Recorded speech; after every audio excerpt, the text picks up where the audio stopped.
Welcome to the channel. In today's video, we will read updates about the story of the woman who has a twin sister that her parents favored so much that they blew the woman wedding fund on her twin, so she decided to cut them off after rejecting her mom's selfish demand. In case you haven't seen part 1, I recommend you to watch it in our channel to understand the story. Let us begin. Update 1. Hey there, I decided not to help my parents. It was a really hard thing to do, but to be honest, I knew their bills would be taken care of, so they had nothing to be worried about. They'd only asked me because they didn't want to ask their other relatives and were being too egoistic. I haven't told them about it yet, though, because how do you even tell your family that you're not going to be helping your parents cover their medical expenses after they've been in such a terrible accident?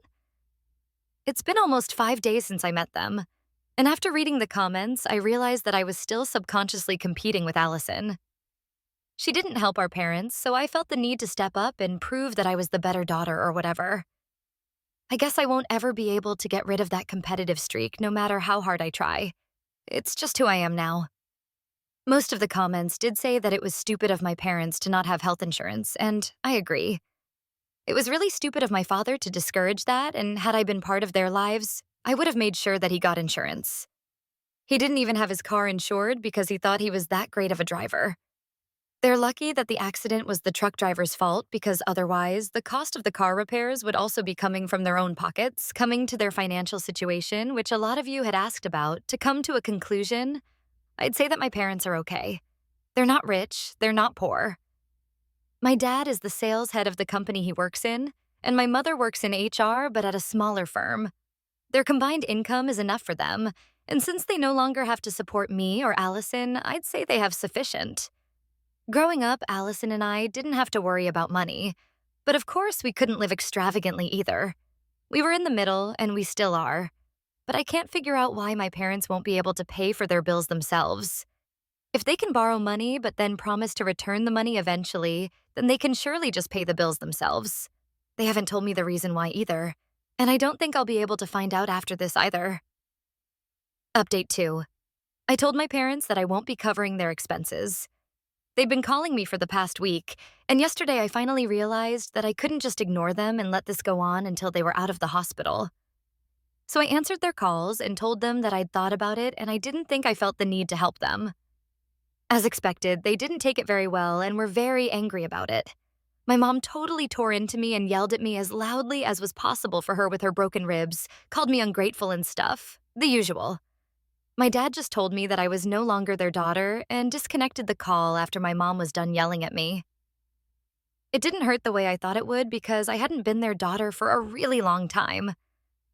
I mean, I can't even remember the last time I felt loved by my parents, and they hadn't spoken to me on purpose or checked up on me for 2 years just because I'd moved out after they'd ignored me on an important birthday. So I'd never had parents anyway. I'm just going to lead my life the way I was for the last 2 years and probably even before that. This doesn't make that big of a difference to me like my parents had thought it would. Unfortunately, my uncle did call me after the phone call with my parents to give me another earful, but I hung up after the first couple of seconds because I didn't need this from others too. They could think whatever they wanted about me.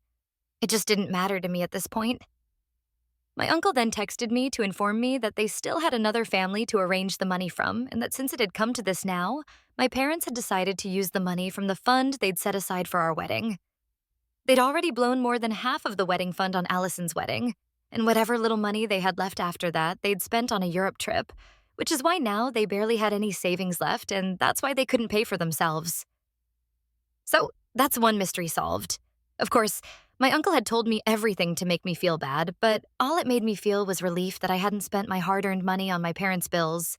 They'd spent their own savings irresponsibly, and that wasn't my fault. Their not having insurance because of their own delusional beliefs was also not my fault. Now they could borrow money from their relatives or go to hell, but I wasn't giving them anything. They weren't entitled to anything of mine anymore. Not my time and definitely not my money. Update 3. Hey, so something really weird happened today, and I need to get this off my chest. I haven't been able to tell my friends about anything that's been happening with me because most people I know right now haven't known me for long, and I don't think I want to reveal anything about my history with my family to these people right now. So Reddit is all I have. Anyway, it's been almost 2 weeks since I last spoke to my parents. A couple of hours back, around the evening, Allison showed up at my place, and I was surprised by her sudden visit. Firstly, because I didn't think she'd know where I was living. But one of our old friends from high school told her the neighborhood I lived in, and she did some asking around to find out where I was, which was a lot of effort for her to undertake to meet me of all people. She also looks and acts very differently from what I remembered. She's become more refined and sophisticated, I think. And that's been a huge difference because earlier she used to talk like she was still in high school, but now she sounds more ladylike somehow and even behaves better. Her way of dressing has changed, the jewelry she wears has changed, and even her makeup. It actually felt like I wasn't even talking to Allison today.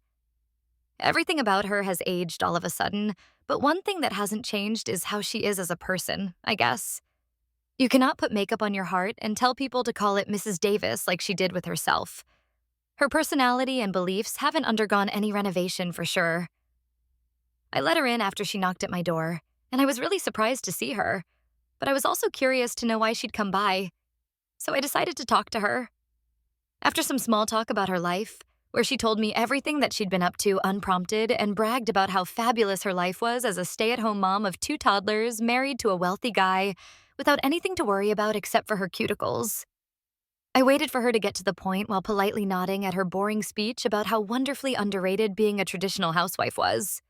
She was even advising me to do the same, so I really couldn't wait for her to finish talking about irrelevant things and get to the damn point, which she did after about 15 minutes of talking about her life. She told me that she'd come back here on her own because our parents had apparently been begging her to come see them after the accident. They didn't want her money, but just wanted her to be there for them. And so after 2 weeks, she'd finally come back and figured she'd come to see me too so we could bury the hatchet. So far, so good.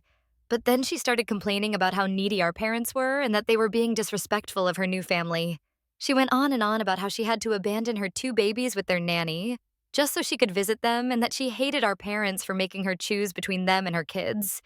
I'll never be able to make sense of why exactly she keeps referring to them as her kids when they're obviously not hers. She told me a lot about her marriage and her husband, even though I hadn't asked. And from what I'd gathered, the guy she'd married had probably only married her to increase his chance of getting at least partial custody of his kids, which he did. But she thought that he actually loved her or something. He'd been in the custody battle for quite some time now, and since he was a full-time businessman, he didn't have enough time to spare for his kids. His ex-wife was using that against him, but then he announced that he was engaged and was getting married as soon as the divorce came through, and that tilted the scales for him. Allison told me all of this while bragging about how she had saved those kids, but it just sounded to me like her husband had used her. They hadn't even known each other for more than a year when he asked her to marry him, so it was very clear that he was not in love with her. Nobody falls in love that quickly, especially after a divorce, but she seemed blissfully unaware of it, or maybe she knew that he didn't, but was willing to look past that because of the huge bank balance and was okay with being a glorified nanny to her husband's kids. In addition to that, she was mad at her own parents for wanting her to be by their side after they'd been in a really bad accident because that was somehow taking away from her time with her new family, which comprised a husband who probably didn't even love her, and 2 kids who were not related to her at all and were doing just as fine with their nanny as they were with her. If the word ungrateful ever had a face, it would be Allison's. I'm no fan of my parents myself, but honestly, when she was talking to me about how they were being too needy, I couldn't even believe that this was the girl they'd rejected me over and over again for. Then she got to the point of her visit and told me that she'd be leaving in 2 days. She'd promised Mom and Dad that she'd stay for at least a month, but she claimed that she was already bored of listening to them talk about the accident and how they'd had the worst experience of their lives for the 10th time and needed to get back home soon. So now she wanted me to reconcile with them and take her place because she didn't want to feel the guilt of knowing that she'd abandoned her parents when they needed her to be there for them. She didn't know that they'd cut me off yet again because I refused to help them with the bills, probably because they don't talk about me or even think of me. So they didn't bring that up with Allison. She was here because she wanted sympathy from me because she'd had to deal with our parents and had to abandon her family, and now wanted to use that sympathy for her own gain and make me step into her shoes and become our parents' emotional support because she didn't feel up to the task. It was just classic Allison manipulation, but I knew it all too well and didn't fall for it. I also had no intention of telling her that while she was at my house, which would inevitably lead to a fight, so I told her that I'd try. But I know I won't. She left after telling me to keep in touch, but we both know she doesn't mean that. I was actually glad to see the back of her because not only was she a terrible and narcissistic person, but she was also really boring to talk to. I could barely get a word in while she droned on about her uninteresting life in California. It basically just revolves around parties, her stepchildren, and her husband. She thinks she's living the life, but I thought it was really sad since clearly her husband doesn't love her and her kids spent half of their time with their mom anyway. So, of course, they're going to grow up to prefer their bio mom over Allison, and probably do so even now from what I heard. But it's okay because that's the life she chose for herself, and the life I choose for myself is going to be one that is far, far away from my family because they're really undeserving of even 1/4 of my attention or sympathy. If anything, today taught me that I've been right to distance myself from my parents and my sister because I do not want to be part of these people's lives. They're incredibly selfish and cruel, and I highly doubt they're even capable of thinking of anyone apart from themselves, especially Allison. I'm ashamed that I'm even related to such people, honestly. At least now I've been able to cut ties with all of them for good, and it isn't likely that they'll be able to get in touch with me anytime soon.